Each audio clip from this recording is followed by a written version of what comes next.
Hello, UCR. What's your favorite scary movie?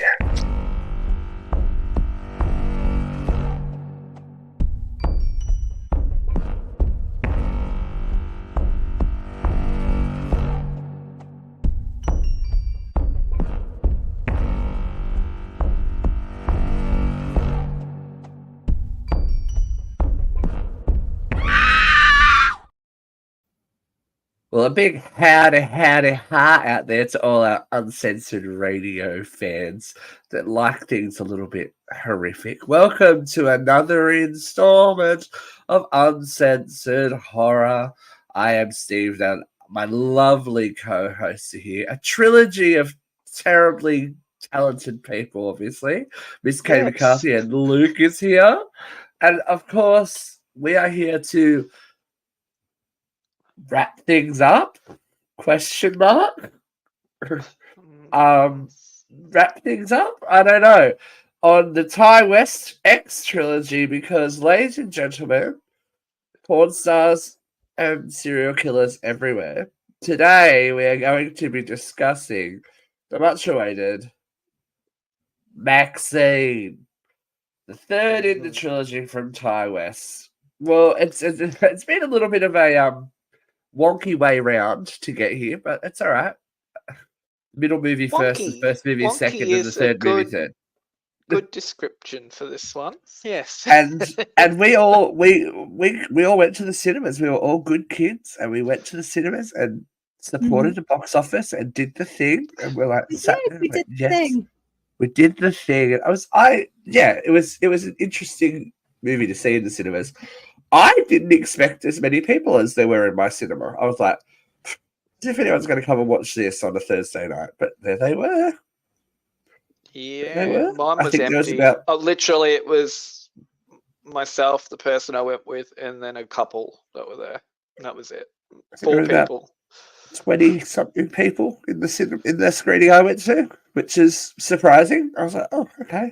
It's a niche. There's been absolutely no advertisement for this movie at all here in Australia. So, well, our cinema didn't even advertise that it was going to be playing there until the week of, and then all of a sudden there was posters up. So I'm not sure whether they weren't sure they were getting it in. Who knows? But there was literally nothing.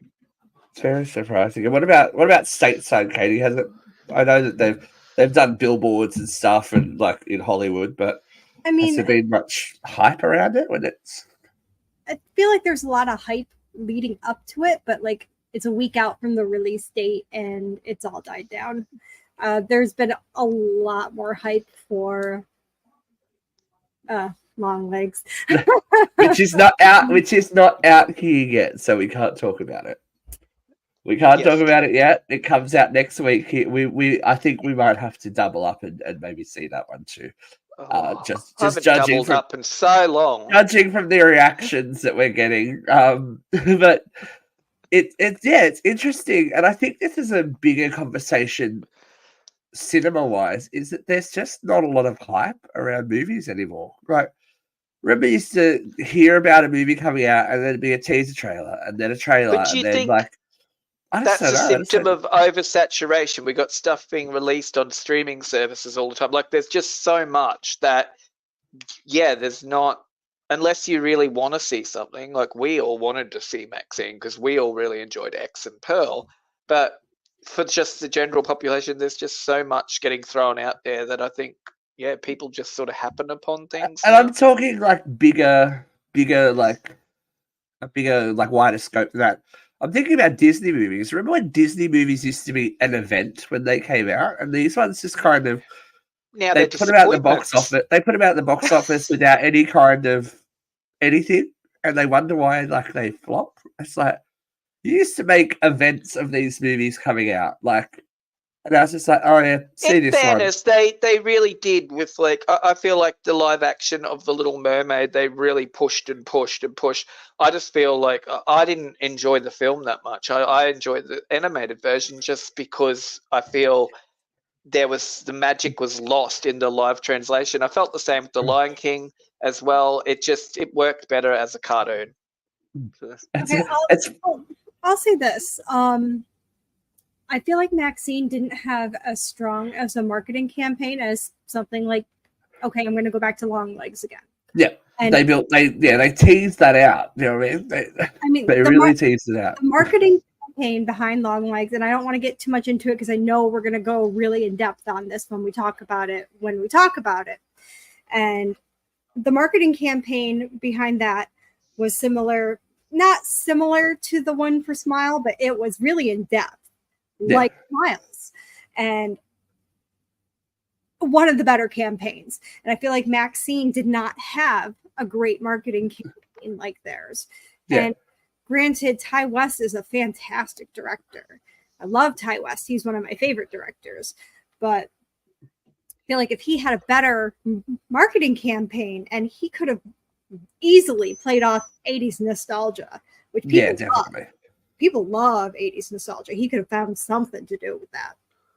Yeah, it's interesting because I think the movie Cuckoo has a very similar trajectory to Long Legs from like the way that they're teasing Cuckoo out.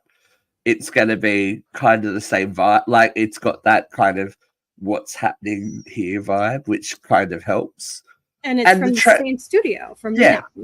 And the trailer for Maxine worked really well. I just feel like it could have been teased out more. But anyway, we need to start talking about the film because I feel like what we were presented in the trailer wasn't necessarily what we got. No, we got so they call it bait and switched. We did. We got baited. Yeah. Let's talk about it. So if you have not seen Maxine yet and you don't want any spoilers, this is a place to press pause and come back. But until then, we are going to jump right in it. We have escaped the horrors of 1970s Texas into the relative safety of Los Angeles, smack bang in the middle of the 80s, where Maxine Minx is stepping out of porn and into mainstream cinema. Well, as mainstream as horror gets in the 80s.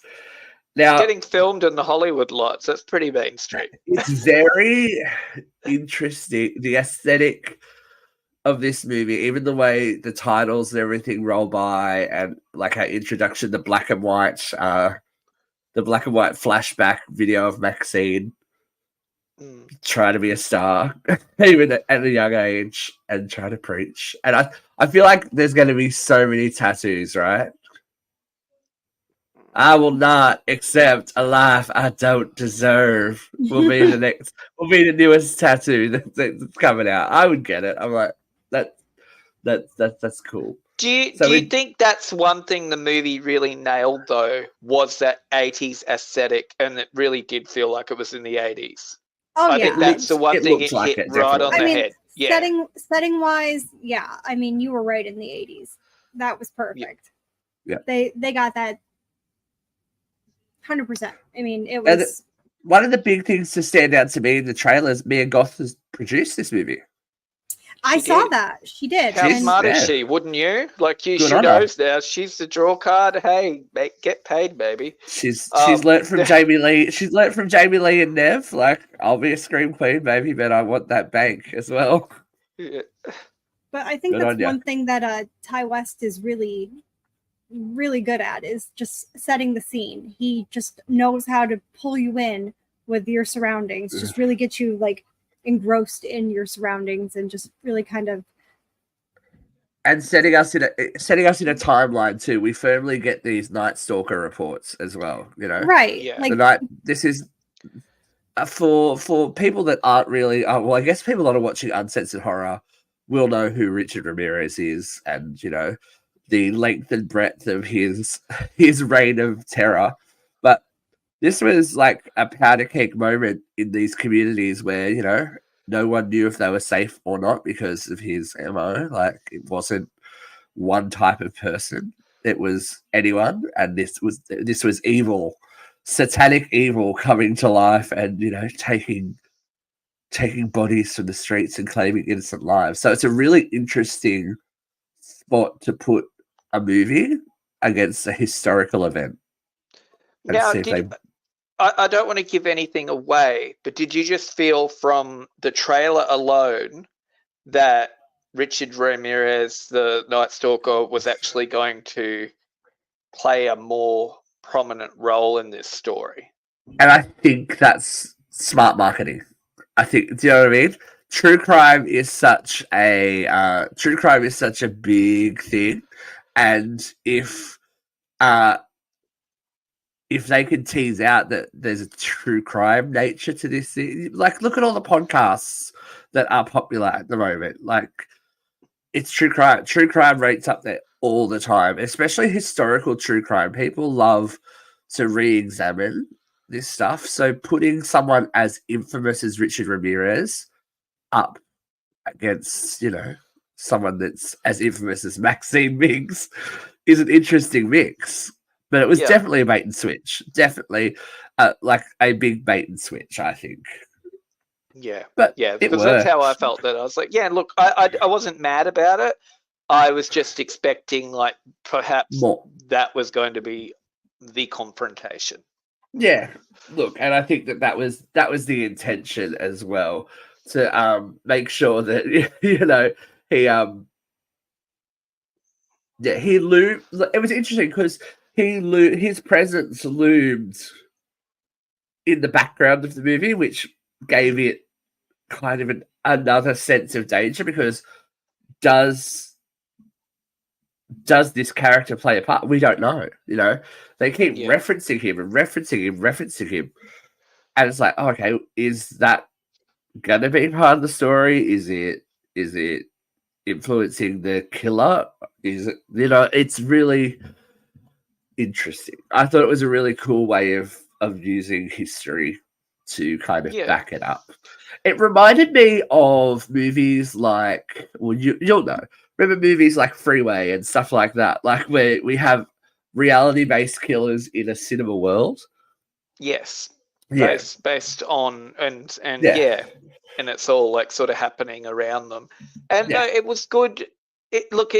All the news reports, even the radio stations playing in the film, and like the background, like the music in the stores and things, it really did create that sense like you were part of that era, like you were there. And especially for us, like we were all very young in the 80s. I don't know if Katie was around the 80s. Baby. But we were young, but we still remember those vibes. We remember going to the video store. Yeah, of course. Yeah. So we remember all that stuff. So I think they nailed that pretty well. And I felt part of it. Yeah, it was cool. So Maxine is smack bang in Hollywood, and she is going to make her mark by auditioning for a sequel. The Puritan 2 is going to filming. Now, The Puritan is a fictional horror movie that is, a video nasty that has come good and made an impact in mainstream cinema. The director is played by Australia's own Elizabeth Debicki. Now, she's brilliant in anything that she does. I love her as an actress, and to have her as a female director in the 80s, especially as a horror director, super interesting. Like, look, I have a lot to say, but I feel like I need to say it at the wrap up of this movie. But definitely filming aesthetic, even the way that Universal Studios looked, which was really cool for it to play a part. In the 80s? It looked of the 80s. I don't know if you've been there, Katie, to Universal Studios Hollywood. You have? No. But like we'd been there in the last couple of years, and it was kind of cool to see those sets. I'm like, oh my gosh, like we stood at that house, and we've been on that lot, and it was cool to see it. And like even some scenes, like I know there is a sequence during the film where she is running down from like the clock tower from Back to the Future. I thought, oh, that's very cool. Like I think that's a big part of this movie is the self-referential nature that works on throughout the movie, not just when she's literally in the set. Like let's talk about it. So when she does her audition, her wonderful audition, and she's confident as she walks out. Look at me and got in that denim though. Hello. I know. Oh, she puts me to shame. Look, Jeez. and I thought it was great. Like, I was like, okay, she's still Maxine when she walked out and she tells, like, all the other girls lining up for the part. She's like, you may as well go home because I just fucking nailed it. Maxine, yes, Maxine is still very present, isn't she? She's like, she's that girl. Well, she was at this point of the film. I feel, as we go along, I'll discuss my thoughts on her character. Yeah. But we see that she's, still kind of the references to porn are really kind of like funny. Just see the porn I get when she walks in while her friend's shooting a scene. Hi, Maxine. Yeah, it's like, okay, radio. but you're like, yeah, and just like kind of the fact that she has a secret, even though it's not a secret. She's known as a Triple X actress, but she has a secret. It's a secret. What Maxine's this mystery woman, and but we all know the secret, and everyone who's watched X knows. Everyone who's been to, she survived the wolf, and she killed the oldies. Yeah, exactly. But I think the most interesting thing, and we were just talking about with the Night Stalker, is watching a victim get hunted again by an unknown assailant. Like we see a final girl get hunted by the same killer all the time. Yeah. That's the trope of horror. Well, technically, Sydney got hunted by different killers, just in the same get-up. The same get-up, you know what I mean? Yeah. This mystery, for someone to be pursuing Maxine, and we don't know who that someone is very interesting. Like, I liked that part of it. I was like, did you think it could have been someone associated with the farm at some point? I picked it pretty much straight away, but I'm thinking, is what I'm thinking too obvious? And who is this person that has gone this far to follow her all the way, from Texas to LA and hire a private detective? I pretty much picked it up right away too. Yeah, me too. It was so obvious. It's like kind of blowing, not to be crass, but kind of blowing your wad. Blowing your wad straight away. Right away. The reveal didn't shock me, but I wasn't really there. But I was like, oh yeah, that makes sense. It makes sense, but I feel like it could have been done. I mean, it made sense. It just wasn't very satisfying. No, and it could have been done. It could have been done better. Like it was a very weak, watery. Yeah, finish. It was. Yeah, but let's talk a little bit about the cast, because how good is Kevin Bacon in this movie? He was great. The way he runs, I was like, "What the hell is this? Like a Looney Tunes sketch?" Or well, I think that's what kind of like Yosemite Sam. I think that's what kind of makes the whole thing so disappointing. Like, what a great cast! I'll talk. So we've got obviously Mia Goth returning, Elizabeth Debicki, as we talked about, Moses Sumney, Michelle Monaghan, Bobby Cannavale, Halsey, Lily Collins, Giancarlo Esposito, and Kevin Bacon. That's a strong cast. I mean, when you're saying Giancarlo Esposito, it's like, stop right there. I'm on. Like I'm right. In. I mean, I thought he was the bad guy. You thought maybe he was like the pimp that wanted to control. I had that thought for a hot minute. It might be that, but I immediately thought he was probably the bad guy, because he's the ultimate baddie in whatever he's in, because he's so good at it. I mean, he is just very good at it. I liked his role. I thought he was excellent in it, because he was, the crooked lawyer / agent. And great at it. Oh, great at it too. So good. I don't think that there's a weak link in this cast. I mean, even Halsey, who is not like known as an actress in this part, was great. You know what I mean? Like my only complaint about her is the line that she says, pretty much her only line. Like, you couldn't fully understand her. So the accent. I guess the accent's so thick. Yeah. And so I guess you could say like her enunciation needs work. But I did like again, it was referential about Hollywood and the nature of Hollywood. Nobody knew Elizabeth Short's name before the Black Dahlia. Like, Right. this true crime, this horrible thing that happens to women still to this day when they come to LA and, you know, sacrifice themselves for fame and notoriety, and you don't necessarily get to decide which you get. Right. And the whole thing has big whiffs of Black Dahlia energy as well. Like, just these girls that get summoned to mysterious parties in Hollywood and then are never seen again until, you know, body parts start to. Yeah, I would have liked that we had some more time with her friends. I don't know if stuff was cut, you know, just for pacing and whatever, but I kind of felt like we never really knew them. So when they you didn't really care when about they them. ultimately wound up, you know, can we say that? Maybe is that not maybe a comment on the superficial nature of that industry as well? I think it was. I think the movie was trying to be a lot more clever as well. But I just feel, I don't know, as a viewer, I still would have probably got that they were very disposable and, you know. But what's another dead hooker in Hollywood, basically? But I also think it's supposed to be like a play on Maxine too. Like, Maxine's supposed to care about these. Like, aren't these your friends? And she's just kind of like, what are they to me? Like, what am I supposed to do about it? But then it's a comment on Maxine. Yeah, you know, she's out for herself. But right, clearly it upsets her, but it doesn't upset her enough to really spoil her day. But this was my problem with Maxine, though, when there was like this kind of indifference to what the hell was going on around her. I started to feel like she was this passionate character.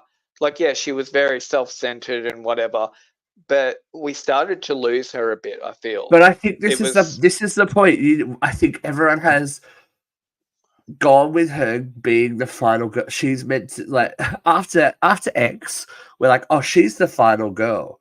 She's not. She's an anti-hero. She's not meant to be. She's not meant to be a purity and light and all good things happen. She's just someone that fucked up shit's happened to. Like, she even says it in the interrogation scene with Michelle Monaghan. You need to help me save the next girl or something like that. And then she says maybe she should save herself. I did.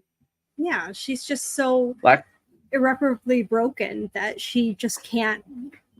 She can't be helped.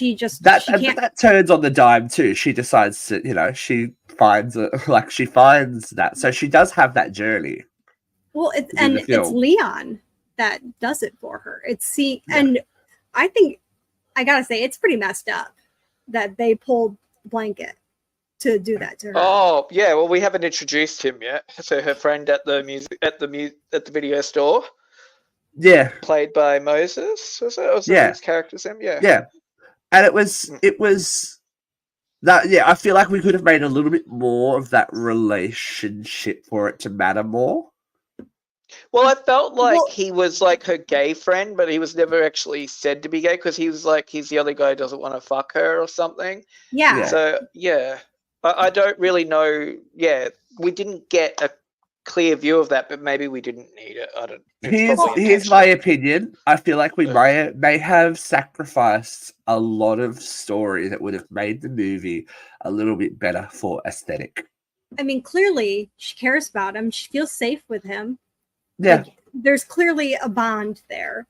She clearly feels very safe with him, and we're missing a lot of context here. We're missing a lot of context, but for every time you think Maxine might have turned a corner, this is the notorious scene of this movie. There's always one in these movies, whether it's a pig or, you know, whatever. But the alley scene is going to go down in history, I think. And I love it when this messed up. And again, if you have been to Hollywood Boulevard, these are the kind of creeps that still to this day get followed down an alley. That still to this day wander around dressed up, and I love it. She's like, "Freeze, Buster," and he was dressed as Buster Keaton. It's like, come on, that's good. That's some good shit. Yeah, Maxine, don't fuck around. Look, I just love all of it. She just doesn't fuck around. Like, Yeah. what do we think of that scene when she's making him fillet the gun and all that? Okay, so this gentleman followed her down an alley. So I guess Gentleman, everyone's that's seen it. nice. That's nice. Well, he was That's dressed as a being gentleman, polite. kind of, right? He was dressed as Buster Keaton. Yeah. So yeah, he followed her down an alley, pulled a knife on her, and then we had like the almost the chase scene, like the girl trying to escape in the dark alley, and then it very quickly switched, and Maxine turns, holds a gun to him, and now she is in control again of that situation. But yeah, she kind of emasculated him then. Yeah, made him fillet the gun, then made him lay down on his. They literally undress. emasculated him. Yeah, well, she did, and then she jumped on his nuts, and we get this great visual of a pair of testicles getting squished by high heels. I'm like, oh my god, fuck. With, of course, the iconic line. Katie, do you want to? You know what happened to the last person that tried to kill me? Fucking crushed her head. Yeah. See, Maxine's a badass, man. Maxine is a badass. Well, she has to. She has to because she's so traumatized, and you see that trauma throughout the film, and she's just so messed up from everything she's been through, like religious trauma, literal physical trauma from what happened 6 years ago. She is just so messed up. She just does not know like right from wrong. She doesn't know like which way is up and down. She is just so messed up. So after she secures this role in the Puritan 2, we get a mysterious knock at the door. And a VHS tape has left for Maxine. Which is who remembers VHS? Which is police evidence. Which is police evidence. Good old days. Police evidence of the film she made in Texas. So obviously the police had found the tape, so they knew she exists. So, and she's a porn star. So well, at the end of X, if you cast your mind back, she was a missing person. She's in all these porns, and people know. I know, who she but is. this is a comment about the kind of life that the thing that used to happen in LA. People disappear to Hollywood and become somebody else. I mean, and it's pre-90s this is like the first wave of Satanic Panic before it got West Memphis 3'd in in the 90s and stuff. It's like the corruption of the youth by the thing that entertains them. And when we start to mix Hollywood in with Maxine's trauma is, I think, when the movie gets really interesting. And I'm going to say it now because it kind of prefaces the rest of anything I have to say. I don't think it's a horror movie. Well, it is. I think it's a psychological thriller that is mixed in with the police procedural. It's not a typical. It's not X, is what I'm saying. It was like Copycat, wasn't it? If you came in expecting X, well, no. See, what it is more. It's more like these serial killer based movies. It's more like Son of Sam or Zodiac or stuff like that, where you have to the Black Dahlia. It's like these classic serial killer movies. Just happen to have the star of someone who's in a slasher in it. And it's a weird mix. I don't think, as we said, what we got in the trailer was what we got in the film. Yeah. I mean, but I love these kind of movies. So for me, I was like, yeah, awesome. But I wanted more. If we're going to go psychological, and she starts to see Pearl everywhere and starts to relive that trauma when things happen to her when she's filming a movie, like this scene where she's getting the cast, which was brilliant, mind you. Like, how good was this scene, Katie? I mean, I would have had the same reaction. Quite so honestly. Claustrophobic. Like, oh, I would have died. They didn't even give her like a little straw or something to breathe through. It's just like, I'll just keep breathing. Yeah. Okay.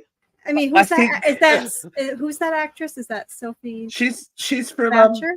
yeah, she's from Yellow Jackets. Yeah, Yeah. I probably would. We love her. We love her. I would have had a panic attack her touching me too. But anyways, anyways, I just think that's a really interesting anyways. comment when she gives herself over to cinema.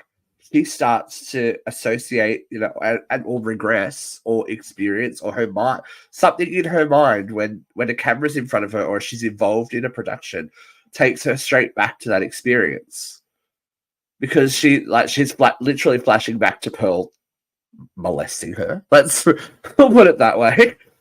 But my favorite part of this movie was the Bates Motel section. And they're having that conversation. Her and Elizabeth Debicki are having that conversation about film and the power of film, and her seeing Pearl in the Bates Motel, standing at the window. I wanted more of that. If we're starting to question her sanity as well, that would have been Chef's kiss. And there's so much, you're on a historical movie set. There's so much you could do. I wanted more of that. Well, I kind of wanted to touch on the film analysis again, because this is very much a horror film. I mean, it's a Dario Argento film. It's a Giallo film. It's a Giallo film. Yeah. But it's not a slasher, is what I'm saying. Right, it's definitely a horror. It's not the horror film. Sorry, I may have misspoken. Yeah. It's not the horror film we were led to believe it to be. It's not a direct sequel. It's not a. Was the slasher homage. Pearl was the origin story altogether. And this is, but Pearl was very much. It wasn't really a slasher either. It had slasher elements, but Pearl was more a character study kind of film. Right. It was. Yeah. I'm just saying this is a Giallo film. I mean, it's got the blood, and it's got the sex, and it's got. It's not horror that people are used to in this day. Right, and right, no one's used to the Giallo films because that was very much done back in the day. No, ask anyone now if they, besides a horror geek, if they know who Dario Argento is. Yes. No one will know who he is. Right. And it's just very colorful. It's the camera work. It's the flashbacks. Think about it. That's what this is, and no one was expecting that. Again, no one was expecting to go from slasher territory to psychological horror / thriller. Right. And again, it's very Ty West. But I think that's the main criticism, that people are they're like, oh, this isn't what I expect. They expect a slasher. They expect, for want of a better term, they want they expect Scream because that's the modern barometer of a slasher, right? I guess, What I don't like about the modern horror film and the modern horror fan these days is they want instant gratification, and they want. Yep. They want Terrifier. They want The Conjuring. They want jump scares. They want. Yeah. I'm all about a slow burn. I love a slow burn. Yeah. They don't want something pretty. They don't want something like this. And granted, I have my beef with this movie. I have a lot of beef with this movie. But what I don't have, what beef I don't have with this movie is this is a beautiful film. Oh, definitely. And I didn't mind that it wasn't X. I didn't go in thinking it would be a slasher, but I definitely got something different to what I was going in for. I did think it was going to be a slasher, and when I went in thinking it was going to be more X than Pearl, and the first few minutes of this movie, I thought it was going to be kind of a. What am I thinking? It's playing off like it's going to be like a Summer of Sam kind of film. Yeah. And that's not what I got. And that's fine. That's fine. It has its weaknesses for other reasons, but yeah, again, I feel like we let a lot of narrative was as I said before. I feel like a lot of narrative was sacrificed for aesthetic this time around. Because it's also a story set in a bigger world this time around. You've got to think X was very much stuck on that farm. Mm-hmm. Except for the scene at the beginning of them traveling. X was in one location because it was shot during COVID. Like, you know, it was shot Right. in a lockdown situation. So of course it feels like a smaller, more intense film. Even Pearl, we don't get many locations. We get the farm and we get town. Like, we get 2 locations. This is LA. And for want of, like, the iconography of Hollywood is such a huge thing to put into a film, and then to put this story into it as well and make it sit in the 80s aesthetic. It's a lot of story to tell, but I feel like we lost some of the narrative from, like, you know, relationships and all that kind of thing that would have made us care a little bit more about character. I think 20 style over substance, maybe a little bit. Yes, but I think 20 more minutes, and he probably could have had like exactly a banger of a movie. It's not a lot. It's not a lot that was missing, but it was enough. It was enough to really kind of disappoint you. Yeah, and 30 more minutes, and you would have had us A+. If there's a director's cut out there, I don't know. There probably will be. Oh, there's definitely going to be a director's cut.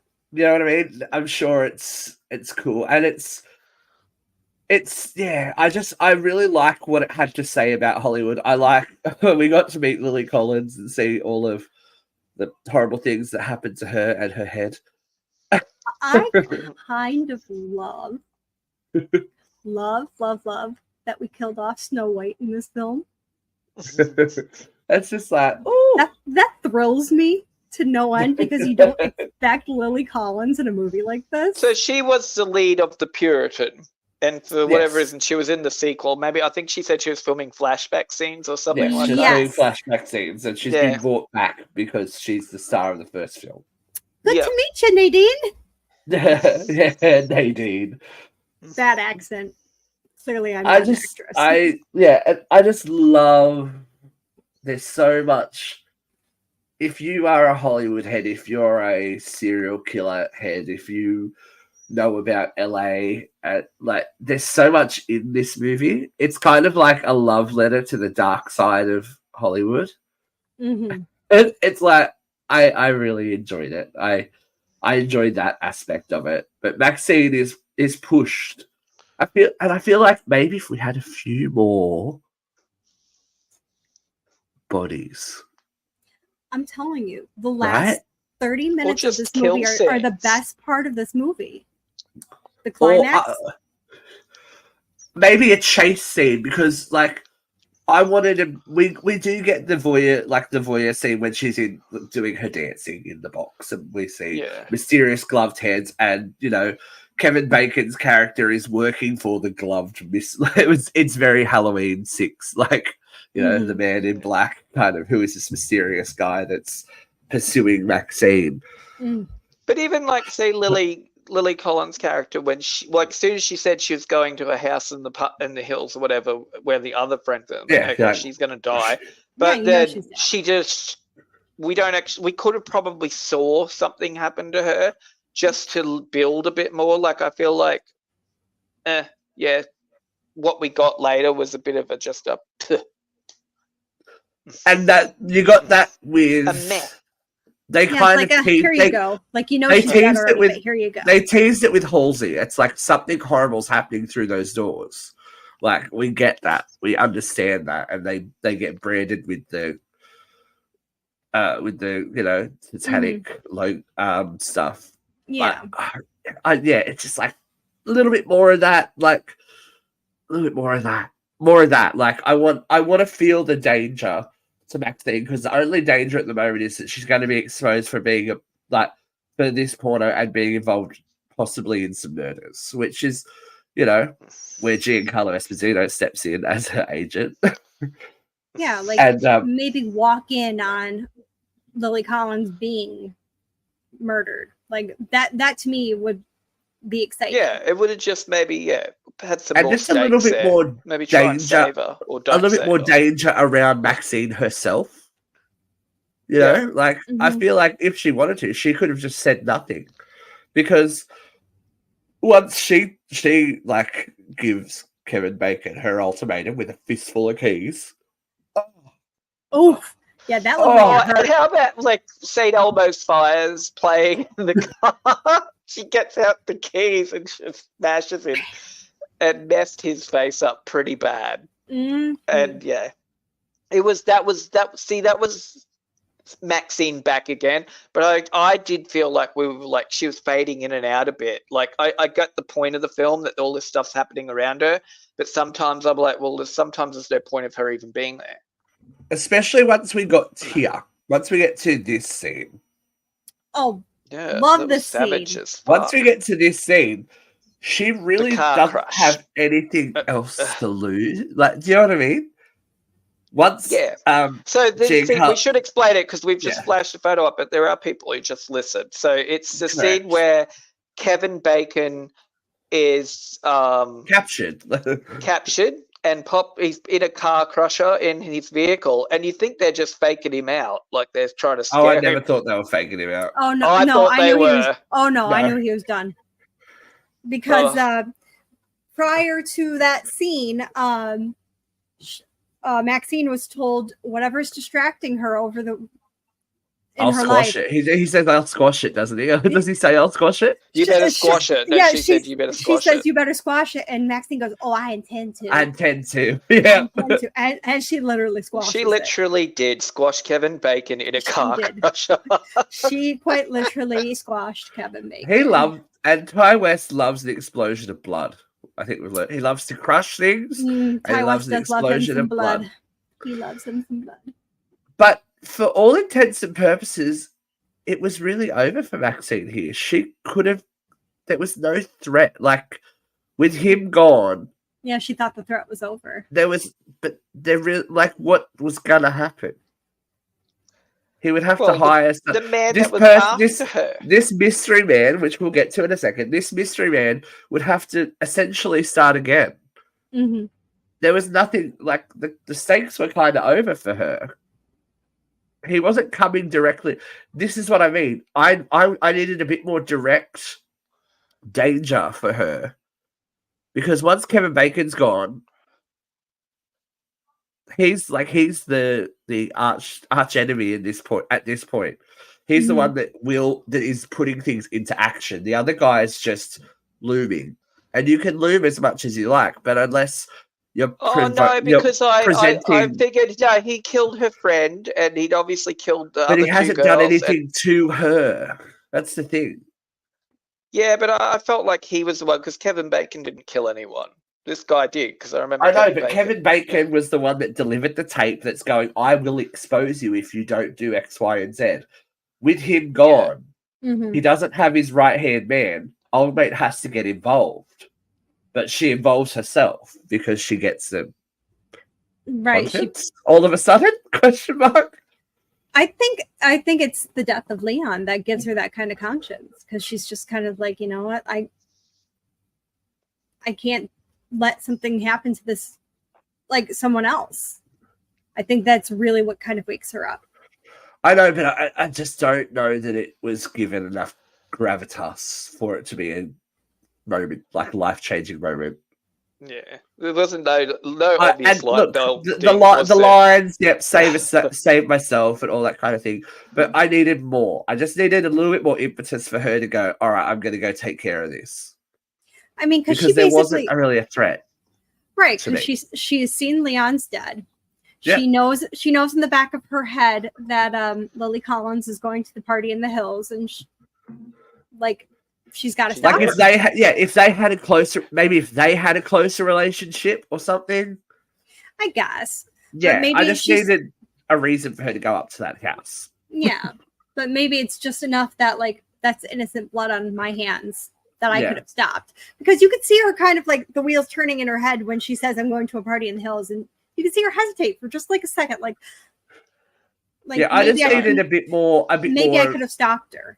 A bit more Maxine, do you know what I mean? I just needed a bit more of her as opposed to the outside world of her there. I needed a bit more character there for her to maybe have another flashback. I feel like we lost flashback of all the people that I felt like a flashback of all the people that died because of of what she was not because, but for her to be the last survivor, all the innocent people that died.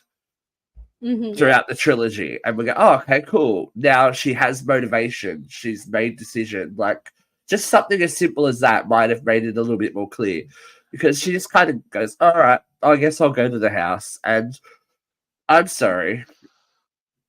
Anytime I see a funicular to get to a house, nothing good is going to happen up the top of that hill. No, especially when you know that you don't isolate yourself that far. You don't isolate yourself that far up the top of a hill for good things to happen in your house, do you? Maybe she's so full of herself, like she's already the survivor of one massacre. She'll be fine again. I'm sorry, if I pulled up and there's a gondola to get to a house, I'm like, I want to go to a party this bad. This is my funicular. Up you go. It's like, okay, cool. I don't know. What's up top of that? Lovely view, though. Lovely view from that. Looks lovely great. View from that house. Send me a postcard. Yeah. Gonna go back down the hill now. Bye-bye. Given that something already horrible has happened in the Hollywood Hills, we're post-Manson family here. Like, I'm not going up the Hollywood Hills, like isolating myself, but that's okay. Like, because we get to the abandoned mansion. This is where things kind of take a little bit of a. And look, I felt like we were in a Far Cry game. You might be a little bit offended. This is like a kind of Rob Zombie moment.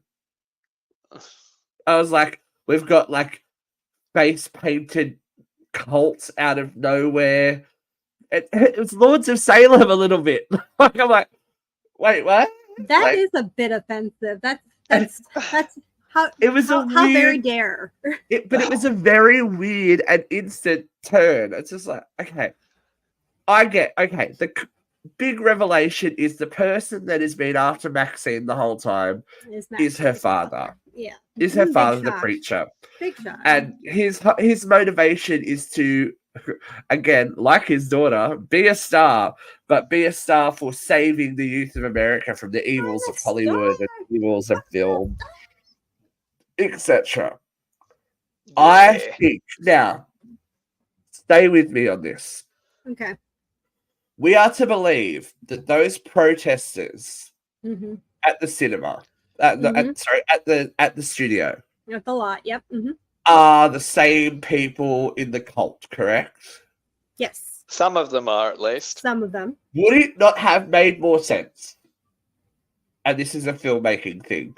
For us to go the Hereditary route and have those people randomly pop up and be a little bit more and go, oh, that's fucking random. Why is there like an old lady there when they break into the set? You know, I don't. And then when it turns, you go, oh my God, it's those people. They've been a constant danger surrounding her. I mean, it maybe. I don't know. It just seemed a bit too random.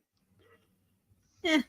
To me, I'm like, if it's a cult, then that implies there's planning. The whole I think Katie used the word earlier, unsatisfying. The whole thing was like meh.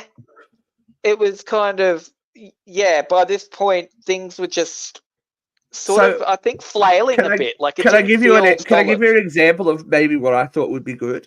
So in that face melting scene, right, when she's doing the mold and whatever, and she feels like she's being, she's flashing back to Pearl attacking her, and then she comes in. It would take one of them walking in and going, oh, blah, blah, blah, and then getting removed by security. Like they broke into the set and it was like a tourist, like doing a set tour that took the wrong way, and then they've broken their way into set. I wanted to feel their presence a little bit more, because if it's a cult and the whole plan has been to get Maxine, but then you could argue that that's like 5 minutes that you could spend developing the relationship with someone else that's more significant. I also don't think we needed nearly 5 minutes of her walking into a strip club to walk out the back to walk through to put her makeup on. No, but it's a really nice shot. It is a nice shot, but I don't know. Again, this could all be rectified in a director's cut, and feel free to disagree with me, but I'm just like, when that moment happens in Hereditary and you're like, who are these people? And then they're there and you're like, Oh, right. It makes sense. I wanted the it makes sense moment. I'm like, why? But it also I know what you're here? saying, Steve. You No, wanted I there know. needed to be some kind of payoff for this reveal, and it just felt like a weak, watery ejaculate. It was just nothing. Little It bit, was, yeah. I mean, it feels slapped together, but it also feels like, okay, he's a cult. He's a cult leader. He just brought his cult with him. Like, you can slap it together that way and it makes sense. Yeah. It's sloppy, but it makes sense. It's sloppy. It's very sloppy, but it makes sense. I also really actually like their dynamic too. That like the Mia Goth's dynamic with that actor that plays her father. I would have liked more time with them together.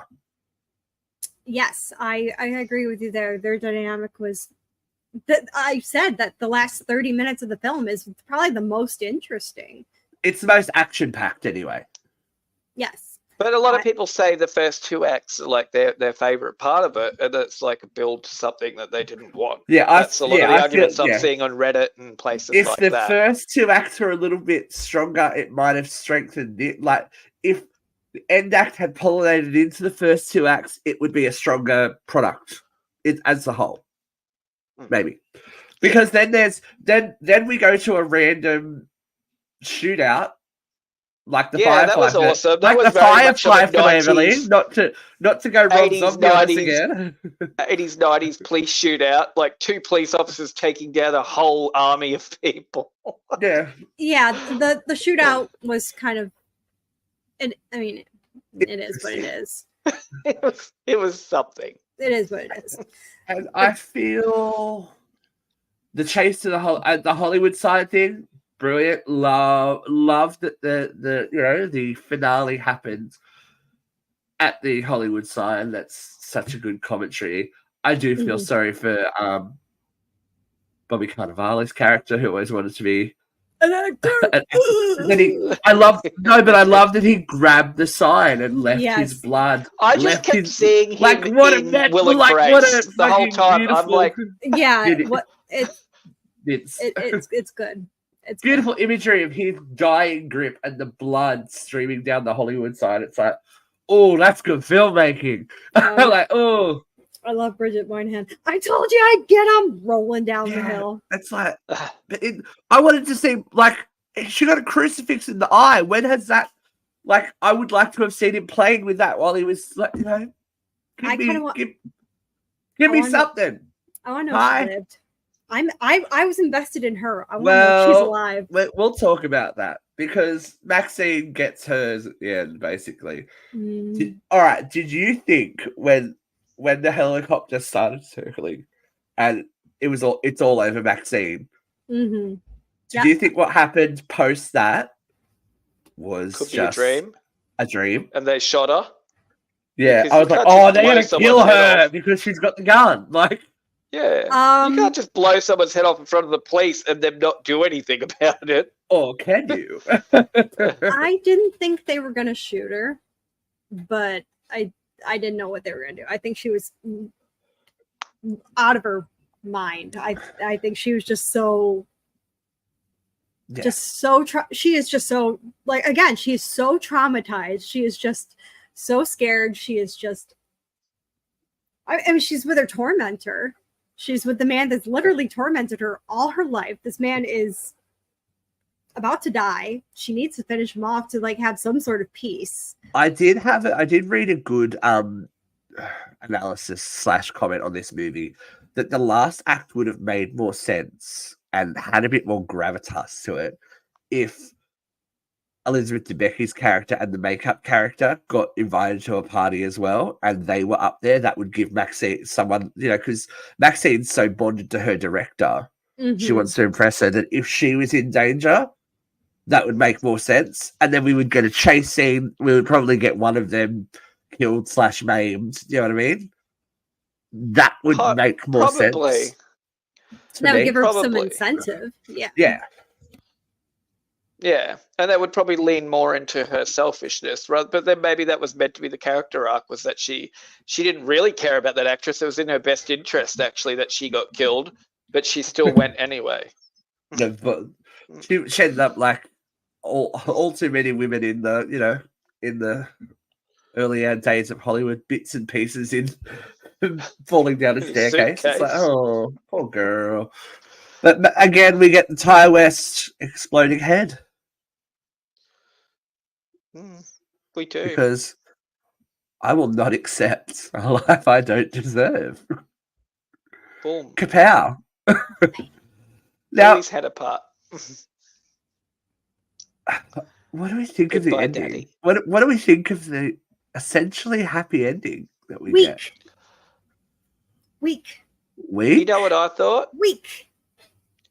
Her hair is hollow gold. I'm not happy with it.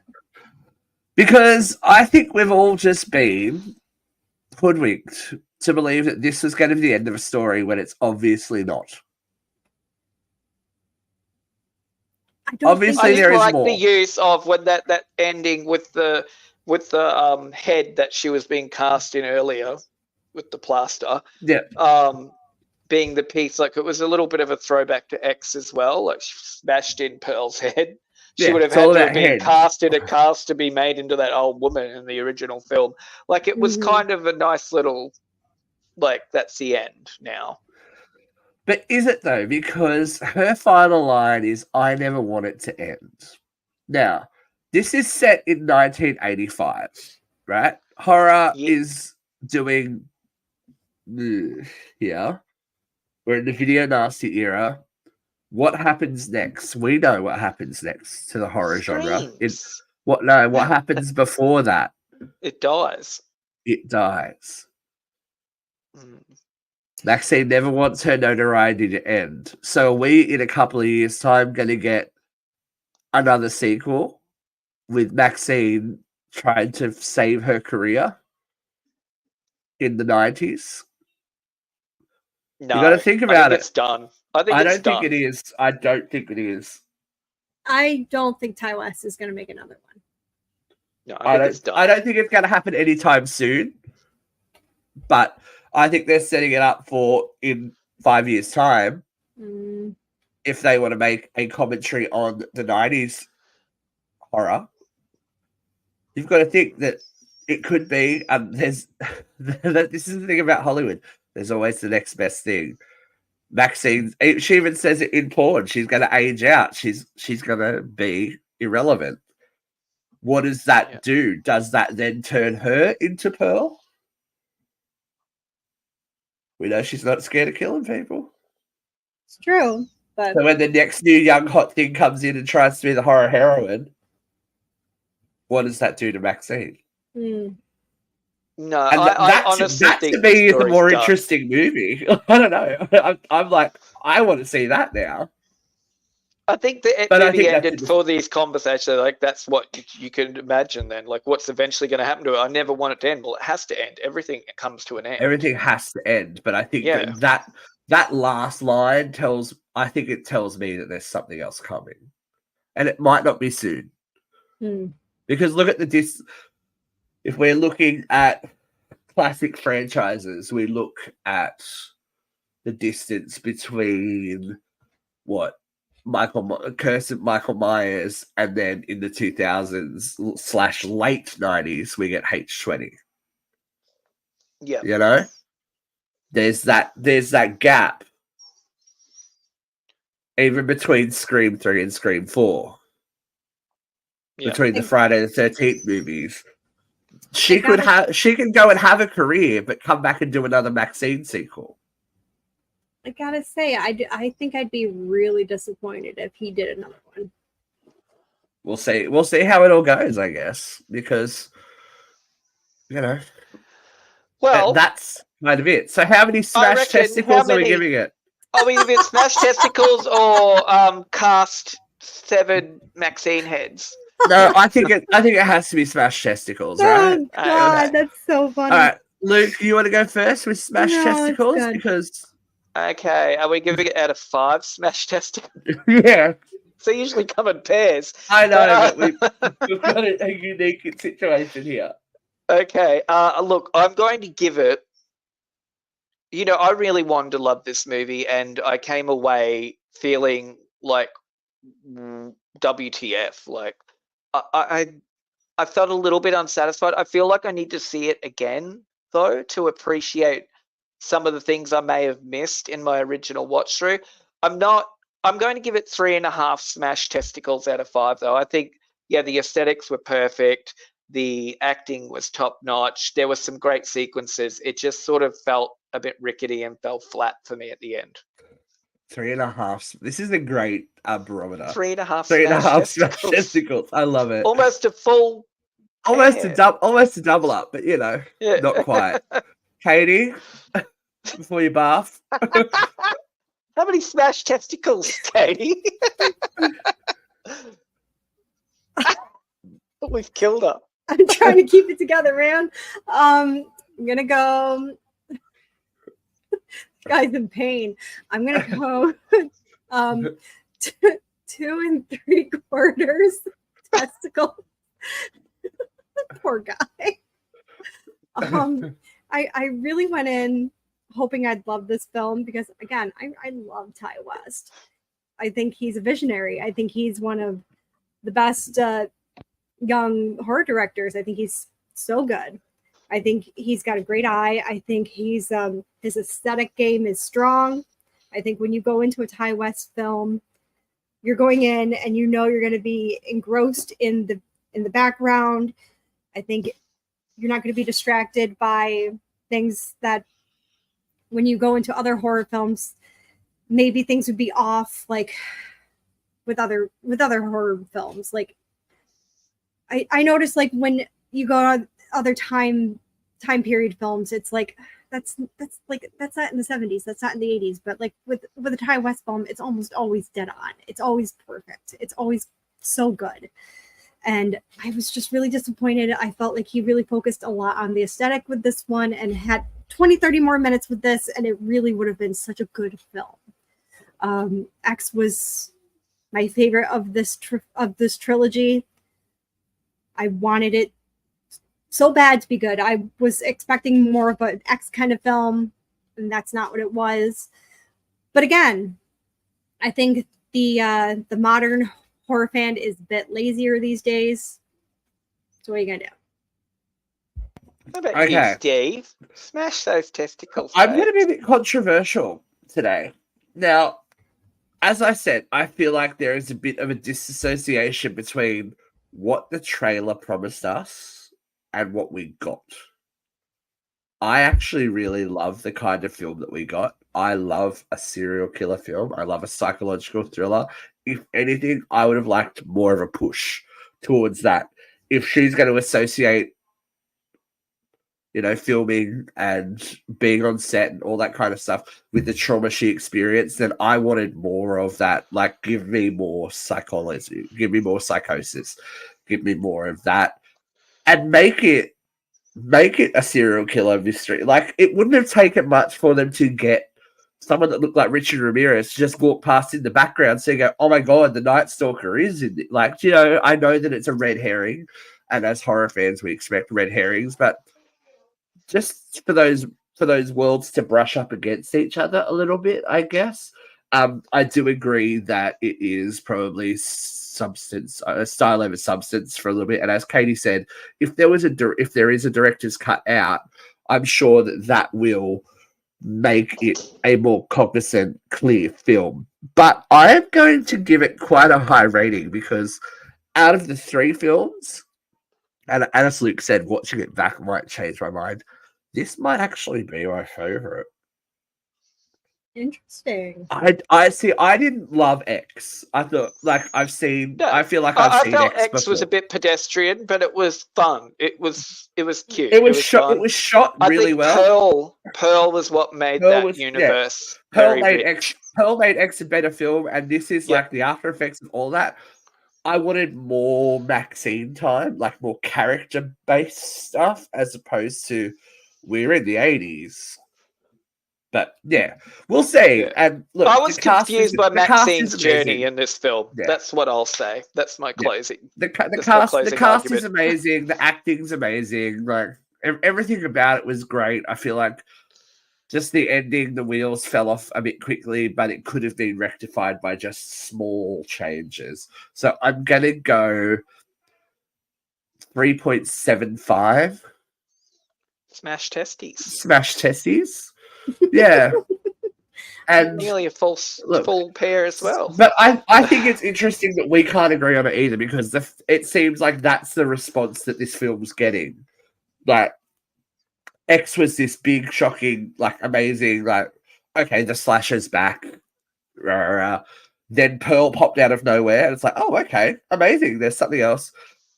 But how do you catch lightning in a bottle a third time? You can't, you really can't. It's very rare to get. It's still better than Scream 3. Give it that. and a very similar film. Really, when you look at it. I'm warming up to Scream 3. I'm warming up to it. Warming up to it. Now, are we going to... I know you've already seen it. Luke, are we going to commit to... Long Legs? Long Legs? You better commit to it. Is it the Spider movie? No. No, because I saw a trailer for a Spider movie, and I'm like, that looks disgusting. No, it is a Nicolas Cage serial killer movie with Micah Monroe. So, okay, yeah, no, I'm in. It's next week. If you haven't seen the trailer, this is like Silence of the Lambs on steroids kind of moment. So, it's getting a lot of hype. I think. Was it scary, Katie? Can you just tell us that? Watch the trailer. Is all you need to do. Did you have a little squirt in it, Katie? That's all, like a little piddle, nervous piddle. She's not going to dignify that with her response. Look at those eyes. I'm not engaging with you. I will not engage with you on this. And I think that we will tackle Long Legs. You have our word. That will be our next review. But thank you for finishing out the trilogy with us, Luke and Katie. We've ridden the wave from Texas all the way to Hollywood, baby. And I think we all just need to say it. We've got to go back to Universal Studios. We need to say it all together just to cap it off. We've got to preach it so we believe it. Ready? Okay. 1, 2, 3. I will not accept a life I don't deserve. And you shouldn't either, folks. So till next time, watch your testicles, because you never know. Bye.